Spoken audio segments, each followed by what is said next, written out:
Semangat belajar untuk kita semua. Kembali lagi dengan saya Nova di 5 Panjaitan. Pembahasan kita kali ini adalah perkembangan kerajaan Islam di Indonesia. Tapi subnya yang kita bahas pada kali ini adalah kerajaan Islam di Indonesia, khususnya di Pulau Jawa. Kita lihat yang pertama. Yang pertama itu adalah Kerajaan Demak.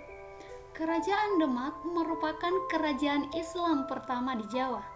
Secara geografis, letaknya tepatnya di daerah Jawa Tengah, yang merupakan sebelumnya Kerajaan Majapahit, yang berkembang kemudian nanti mencakup beberapa daerah hingga mencapai Banten, Barat, dan Pasuruan di timur. Kira-kira bagaimana peranan Kerajaan Demak ini sendiri dalam penyebaran agama Islam? Yang pertama adalah merupakan pusat persebaran agama Islam di Jawa oleh para wali. Yang kedua, meluasnya daerah ekspansi ke daerah pesisir pantai, yaitu adalah pesisir pantai utara Jawa, dan mengislamkan dengan cara pendekatan sosial, politik, dan budaya. Kita masuk kepada yang selanjutnya. Ini merupakan adalah peta Kerajaan Demak. Karena Kerajaan Demak tadi berada di Jawa Tengah, maka posisinya adalah yang di lingkaran ini. Sementara daerah-daerah kekuasaannya itu nanti yang mencapai hingga ke Jawa Barat, hingga ke sini. Gitu ya. Ini adalah Jawa Barat, Jawa Tengah, dan Jawa Timur.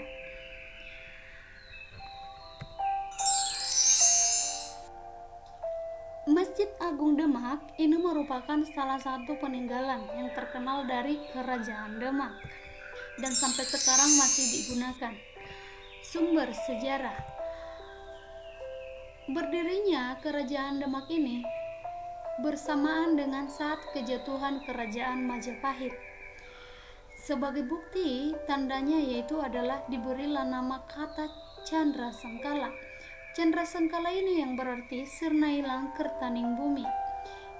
Artinya Sirnailang Kertaning Bumi adalah 1400 Saka atau disebut sebagai 1478 Masehi.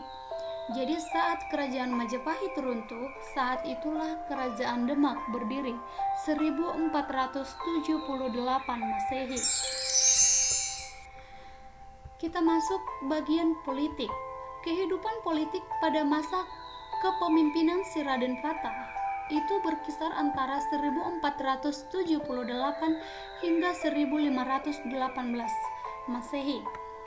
Kerajaan Demak pada masa kepemimpinannya berkembang dengan pesat karena memiliki daerah pertanian yang luas sebagai penghasil makanan terutama nasi.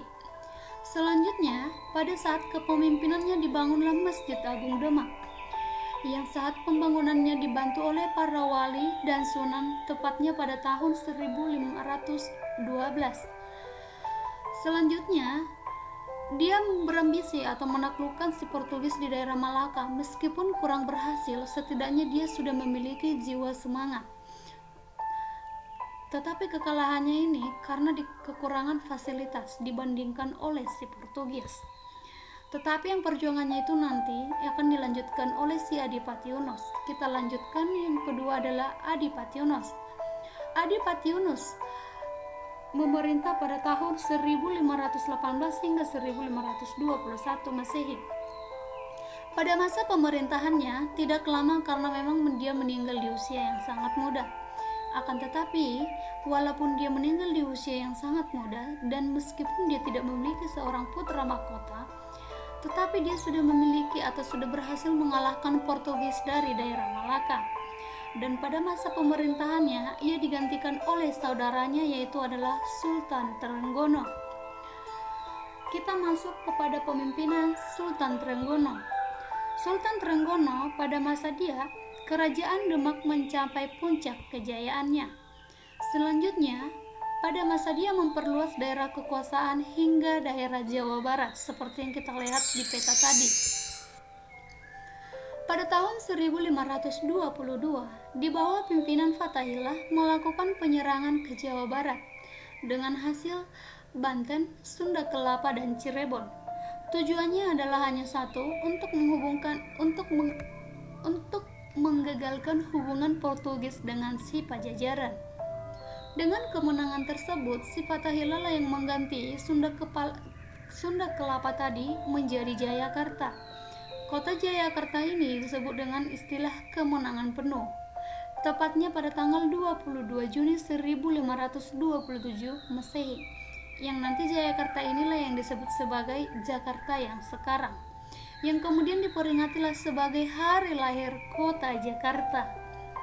Kita lanjut kepada memperluas kekuasaan ke Jawa Timur yang dipimpin oleh Sultan Trenggono. Akan tetapi, dia meninggal atau gugur pada saat penyerangan di Pasuruan, tepatnya pada tahun 1546 Masehi atau 953 Hijriah. Selanjutnya, pusat kerajaan Demak ini dipindahkan ke Pajang. Beberapa alasannya diantaranya karena Keraton Demak hancur karena perang saudara. Selanjutnya, untuk mendekati daerah-daerah yang lebih subur untuk menghasilkan produk yang lebih banyak, sehingga untuk kesejahteraan masyarakat. Yang ketiga, untuk menjauhi musuh-musuh politik yang ada di sekitaran kerajaan Demak. Yang keempat, untuk mendekati daerah-daerah pendukungnya, yang artinya adalah daerah-daerah yang memang mendukung, membela dan memberikan support supaya lebih berkembang gitu ya. Kita masuk kepada kehidupan sosial. Tidak jauh dengan masa kerajaan Majapahit, yaitu adalah sedikit perbedaan. Kalau kerajaan Majapahit dia beraliran Hindu, kalau ini penerapan hukum aturan dasar Islam, sehingga masyarakat lebih tertib dan teratur. Sedangkan dalam bidang ekonominya, yaitu adalah didukung dari sektor pertanian, kemudian perdagangan. Jadi bandar Pelabuhan Demak dijadikan sebagai bandar transito, pusat perdagangan. Kehidupan budaya. Dilaksanakannya pembangunan Masjid Agung Demak yang terkenal dengan salah satu tiang utamanya terbuat dari kumpulan sisa kayu yang dipakai untuk membuat masjid itu sendiri yang disebut dengan nama Soko Tatal. Kemudian di Pendapa atau yang disebut sebagai seram di depan masjid, Sunan Kalijaga atau pemimpin kepala bangunan pada saat itu meletakkan dasar-dasar syahadatin atau disebut sebagai perayaan saketan. Akhir kerajaan Demak yaitu karena wafatnya Sultan Ageng Trenggono yang menimbulkan kekacauan politik dalam kerajaan Demak, yaitu adalah perebutan kekuasaan tadi. Selanjutnya, di antara ahli waris saling memperebutkan tahta. Orang yang seharusnya menggantikan Adipati Yunus, Pangeran Sekar Seda Inglepen, namun dibunuh oleh Sunan Prawoto yang berharap ingin menjadi pewaris tahta kerajaan. Arya Pengangsang sebagai anak laki-laki Pangeran Sekar Seda Inglepen tidak tinggal diam karena menganggap ia lebih berhak dapat ahli waris. Selanjutnya, si Sunan Prawoto dengan beberapa pendukungnya berhasil dibunuh dan Arya Penangsang kemudian naik tahta. Arya Penangsang yang tidak bertahan lama karena dikalahkan oleh si Jakatingkir lagi. Jadi inilah yang membuat kerajaan Demak itu hancur. Perebutan kekuasaan di antara pewaris. Kemudian si Jakatingkir ini dibantu oleh si Kiai Gede Pemenahan dan putranya Sutawijaya. Jakatingkir yang naik tahta dinobatkan oleh si Sunan Giri. Setelah menjadi raja, ia bergelar Sultan Hadiwijaya serta memindahkan pusat pemerintahannya dari Demak ke Pajang, tepatnya tahun 1568. Jadi kalau ada nanti pertanyaan di buku, pada saat pemerintahan siapakah pusat kekuasaan kerajaan Demak pindah ke Pajang, itu adalah pada saat pemerintahannya si Jakatingkir atau disebut dengan gelar Sultan Hadiwijaya. Ini adalah gambaran kerajaan Pajang yang pindah setelah dari Demak ke Pajang. Sementara ini adalah bekas kerajaan Cirebon yang menjadi salah satu bawahan dari kerajaan Demak tadi, yaitu sampai ke Jawa Barat. Luar biasa ya, dari Jawa Tengah hingga ke Jawa Barat. Dan ini merupakan juga daerah bawahan kerajaan Demak, peninggalan dari kerajaan Cirebon. Selanjutnya Kerajaan Mataram. Kerajaan Mataram ini berdiri pada tahun 1582. Terletak di daerah Kota Gede sebelah tenggara kota Yogyakarta. Asal-usul kerajaan ini berasal dari sebuah kadipaten di bawah Kesultanan Pajang. Pada saat itu di bawah pemerintahan Sultan Hadiwijaya atau Joko Tingkertadi yang diberikan kepada Kiai Ageng Pamanahan sebagai hadiah atas jasanya mengalahkan Arya Penangsang. Pada tahun 1575 Kiai Ageng Pamanahan meninggal dan digantikan oleh putranya yaitu Sutawijaya. Sutawijaya yang berhasil memberontak kepada Pajang. Setelah Sultan Hadiwijaya wafat 1582, Sutawijaya mengangkat diri sebagai Raja Mataram dengan gelar Panembahan Senopati. Sumber sejarah Kerajaan Mataram yaitu adalah Babat Tanah Jawi. Gambar ini merupakan adalah Kesultanan atau Kerajaan Mataram. Kehidupan di bidang politik. Panembahan Senopati pada tahun 1584 hingga 1601 Masehi. Pada masa pemerintahannya, Kesultanan Demak berada ditaklukkan, kemudian mengikut Panagara, Pasuruan, Kediri, dan Surabaya. Panembahan Senopati meninggal digantikan oleh anaknya, Panembahan Seda Krapyak. Pangeran Seda Ing Krapyak memerintah pada tahun 1601 hingga 1613 Masehi. Pada masa pemerintahannya sudah berhasil membangun taman Danalaya yang di sebelah barat keraton. Kemudian meninggal pada saat berburu dan meninggal di hutan yang disebut dengan hutan Krapyak. Pada pemerintahan selanjutnya ia digantikan oleh Sultan Hanyokrokusumo. Sultan Agung Hanyokrokusumo ini memerintah pada tahun 1613 Masehi hingga 1648 Masehi. Pada saat pemerintahannya, Kerajaan Mataram mengalami puncak masa kejayaannya. Kemudian pada masa pemimpinannya juga, ibu kota kerajaan dari Kota Gede dipindahkan ke Keraton Pleret. Kita masuk kepada perluasan daerah hingga ke daerah pesisir, menghindari tujuan Mataram kelak, yang artinya adalah pada masa pemerintahan Sultan Ageng Hanyokrokusumo ini, dia memperluas daerah hingga ke daerah pesisir supaya kedudukan Kerajaan Mataram ini bertahan hingga lama menjadi kerajaan yang besar. Selanjutnya, dia membagi sistem pemerintahan.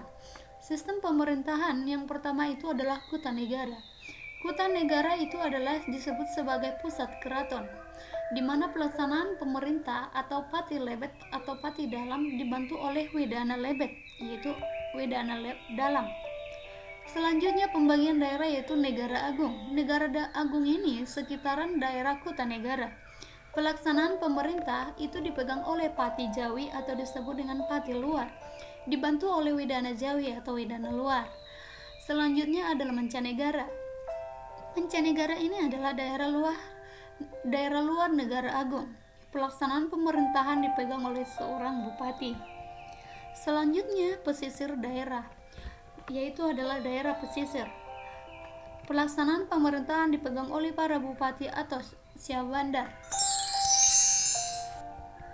Pada masa pemerintahan Amangkurat I, tepatnya pada 1645 hingga 1676 Masehi, ia tidak mewarisi sifat ayahnya. Pemerintahannya berlangsung hanya singkat 1645 sampai dengan 1676, tetapi akan sangat banyak yang namanya pembunuhan, kekejaman. Oleh karena itu, pada masa pemerintahannya, ibu kota Kerajaan Mataram dipindahkan lagi ke Kartusura. Pada tahun 1674 terjadi Perang Trunojoyo yang didukung oleh para ulama dan bangsawan. Ibu kota Kartusura ini jatuh dan meminta bantuan Ladia kepada si VOC.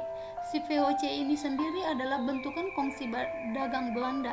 Akan tetapi, di Tegalarung, di dekat Tegal di Pulau Jawa Tengah, ia jatuh dan akhirnya meninggal. Selanjutnya ia digantikan oleh putra mahkota yaitu Amangkurat II. Kita masuk kepada yang berikutnya, Amangkurat II. Amangkurat II ini pemerintahannya itu berlangsung 1677 hingga 1703 Masehi. Pada saat dia menduduк atau sebagai pemimpin kerajaan, ia sangat tunduk kepada si VOC. Lagi-lagi dia mengikut sang ayahnya si Amangkurat I. Demi mempertahankan tata, si Trunojoyo dibunuh Amangkurat II dengan bantuan si VOC.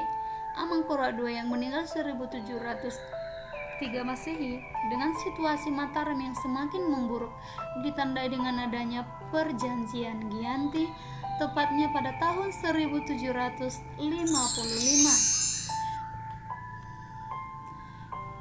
Kehidupan sosial. Bagaimana kehidupan sosial kerajaan Mataram? Yaitu kerajaan Mataram tentram dengan baik dan berdasarkan hukum Islam tanpa meninggalkan norma-norma lama. Selanjutnya, pada masa pemerintahan, raja memegang kekuasaan tertinggi serta diikuti oleh sejumlah pejabat-pejabat kerajaan. Untuk menciptakan ketertiban dalam kehidupan kerajaan, diciptakanlah peraturan yang disebut dengan angar-angar. Angar-angar inilah nanti yang akan diikuti atau dipatuhi oleh seluruh penduduk atau rakyat. Kehidupan ekonomi. Kehidupan ekonomi dalam kerajaan Mataram berkembang dalam bidang sektor agraris. Karena letaknya yang sangat strategis di daerah pedalaman jadi cocok untuk pertanian. Kita masuk kepada kehidupan budaya, yaitu adalah timbulnya kebudayaan kejawen. Kebudayaan kejawen yang menjadi contoh salah satunya adalah upacara grebek yang semula merupakan pemujaan roh nenek moyang beralih menjadi upacara grebek. Selanjutnya, Sultan Agung berhasil menyusun tarik Jawa sejak tahun 1633 Masehi atau disebut sebagai 1555 tahun Hindu. Tarik Hindu diubah ke tarik Islam berdasarkan peredaran bulan yang disebut dengan istilah tarik Komariah. Selanjutnya berkembang kesusastraan Jawa. Pada masa pemerintahan Sultan Agung terdapat kitab yang berjudul Sastra Gending yang merupakan kitab filsafat kehidupan dan kenegaraan. Akhir kerajaan Mataram. Pada masa pemerintahan Amangkurat I, kerajaan Mataram Islam sudah mulai mundur. Wilayah kekuasaan Mataram Islam berangsur-angsur menyempit karena direbut oleh si VOC. Si VOC tadi yaitu adalah Komisi Dagang si Belanda. Pada masa perkembangan selanjutnya, si Mataram Islam mengalami perpecahan oleh sebab didalangi oleh si VOC, yang mana nanti terjadilah yang namanya perjanjian Giyanti tepatnya pada tahun 1755. Mataram dibagi menjadi dua, yaitu Mataram Timur atau disebut dengan Kesunanan Surakarta di bawah kekuasaan Pakubuwono III, dan yang kedua adalah Mataram Barat, yaitu Kesultanan Yogyakarta di bawah kepemimpinan si Mangkubumi dengan gelar Sultan Hamengkubuwono I. Kita masuk lagi kepada perjanjian Salatiga 1757. Jadi kerajaan Mataram ini berangsur-angsur dia dipecah. Udah tadi dipecah di perjanjian Giyanti, ke perjanjian Salatiga dipecah lagi menjadi 4 bagian, yaitu adalah Kesunanan Surakarta dipecah menjadi 2, yaitu adalah Kesunanan Surakarta dan Mangkunegara. Kesultanan Yogyakarta juga dibagi menjadi 2, yaitu Kesultanan Yogyakarta dan Paku Alaman. Kita masuk kepada yang ketiga, Kerajaan Banten. Kerajaan Banten setelah berhasil menduduki Banten, si Fatahillah yang tadi dari Kerajaan Demak berkuasa di Banten. Sementara daerah Cirebon diserahkan kepada putranya yaitu Pangeran Paserean. Pada tahun 1522, Pangeran Paserean wafat dan daerah kekuasaannya diserahkan Fatahillah kepada putranya Hasanuddin. Kerajaan Banten berkembang dengan pesat yang dipengaruhi oleh beberapa faktor. Yang pertama, mempunyai komoditi ekspor yang penting. Contohnya adalah lada. Selanjutnya, Islamisasi di Banten menjadikan Banten sebagai pusat politik Kerajaan Banten. Dan kemudian Banten merupakan pelabuhan penting di Selat Sunda. Jadi seperti yang kita lihat, gambar ini adalah gambar Kerajaan Banten yang awalnya tadi dia adalah daerah jajahan, bukan daerah jajahan tetapi daerah bawahannya si Kerajaan Demak, berdiri sendiri dia menjadi Kerajaan Banten. Sumber sejarah yaitu adalah Babat Banten. Kalau dia dalam bidang politik, yaitu adalah pada masa pemerintahan Sultan Hasanuddin, tepatnya 1552 hingga 1570, Sultan pertama berhasil memperluas kekuasaan ke Lampung. Banten penguasa tunggal di pelayaran di Selat Sunda. Selanjutnya, si Banten banyak dikunjungi oleh pedagang dari Gujarat, Persia, Cina, Turki, dan Pegu atau Burma, Selang, dan Keling. Selanjutnya, tahun 1570 Masehi, Sultan Hasanuddin wafat. Ia digantikan oleh putranya yaitu adalah Panembahan Yusuf. Panembahan Yusuf itu sendiri memerintah 1570 hingga 1585. Pada tahun 1579, kerajaan Hindu terakhir di Jawa. Di Jawa Barat, Pakuan Pajajaran berhasil ditaklukkan. Pada tahun 1580, Panembahan Yusuf wafat dan ia digantikan oleh putranya yang masih sangat berusia muda, yaitu 9 tahun, yang disebut dengan Maulana Muhammad. Karena Maulana Muhammad masih muda, sehingga pemerintahan dipegang oleh si Mangkubumi hingga ia dewasa. Pada masa pemerintahan Maulana Muhammad 1585 hingga 1596, masa pemerintahannya Belanda pertama kali mendarat di Banten yang dipimpin oleh si Cornelius de Houtman, tepatnya pada 1596. Yang pada saat itu si Maulana Muhammad menyerang Palembang, akan tetapi mengalami kegagalan dan dia gugur, sehingga ia digantikan oleh si putranya yaitu Abdul Mufakir. Abdul Mufakir ini berkuasa pada tahun 1596 hingga 1647 Masehi. Abdul Mufakir itu sendiri baru berusia 5 bulan pada saat si ayahnya meninggal, sehingga untuk sementara pemerintahan dipegang oleh Mangkubumi yang disebut namanya Rana Menggala pada tahun 1608. Akan tetapi pada masa Rana Menggala, ia justru berkuasa hingga dia meninggal hingga akhir hayatnya, yaitu 1624. Pada masa Abdul Mufakir, Banten mengalami yang namanya kemunduran karena semakin kuatnya blokadenya si VOC yang sampai menguasai hingga ke Batavia. Selanjutnya, pemerintahan Sultan Ageng Tirtayasa yang diteruskan dari si Abdul Mufakir, yaitu 1651 sampai dengan 1682.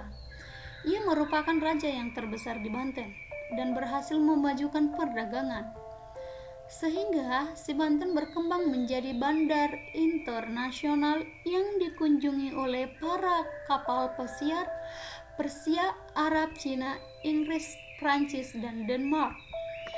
Kemudian Sultan Ageng Tirtayasa ini sangat anti yang namanya terhadap si VOC karena merebut Jayakarta, Banten, dan Belanda sendiri berusaha menjatuhkan si Banten.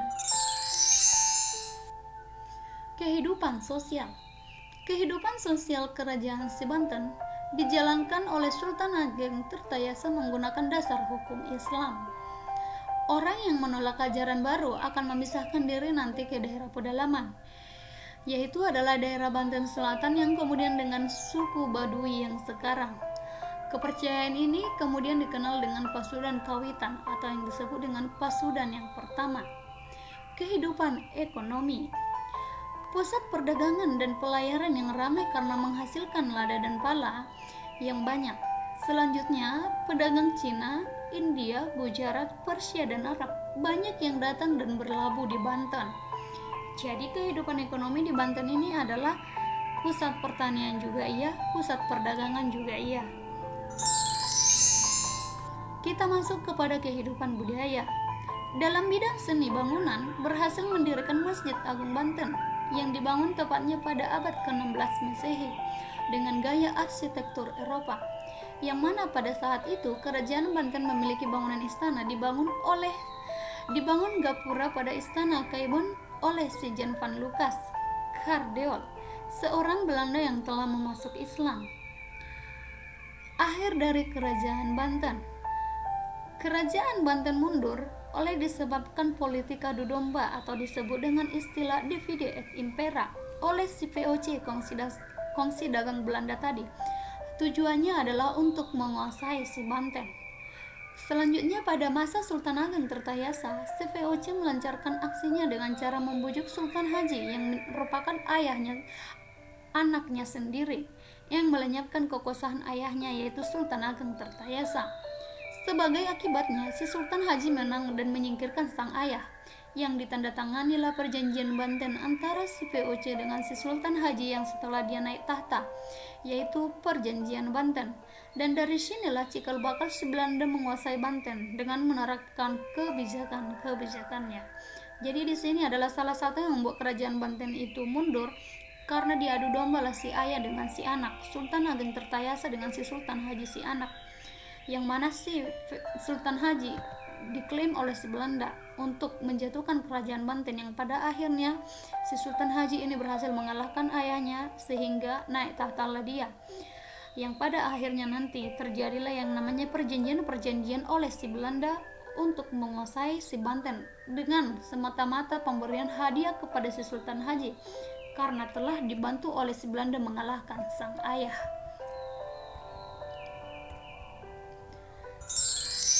Bisa kita lihat yang di depan ini adalah Masjid Agung Banten. Selanjutnya, ini adalah bangunan Istana Kaibon. Ini merupakan istana Keraton Suroyo. Ini adalah semua peninggalan kerajaan Banten. Dan ini adalah benteng Spelwit. Selanjutnya, ini adalah danau buatan. Danau buatan ini disebut sebagai Danau Tasikandir. Dan ini adalah peninggalan kerajaan Banten, yaitu Fikara Alafolokitesvara, yang artinya adalah di sini telah yang namanya menghargai antar umat beragama Hindu dengan Islam. Jadi gambar selanjutnya ini adalah meriam Ki Amuk yang digunakan untuk peperangan. Sekianlah pembahasan tentang kerajaan yang bercorak Islam di Indonesia, khususnya bagian Pulau Jawa. Semoga bermanfaat. Jika ada kesalahan atau kekurangan boleh dibuat di kolom komentar. Jangan lupa like, subscribe, dan komen ya. Semoga bermanfaat. Dukung terus supaya saya bisa lebih membuat konten-konten terbaru yang menarik dan juga sangat bermanfaat. Sekian dan terima kasih. Semangat belajar dan sampai jumpa.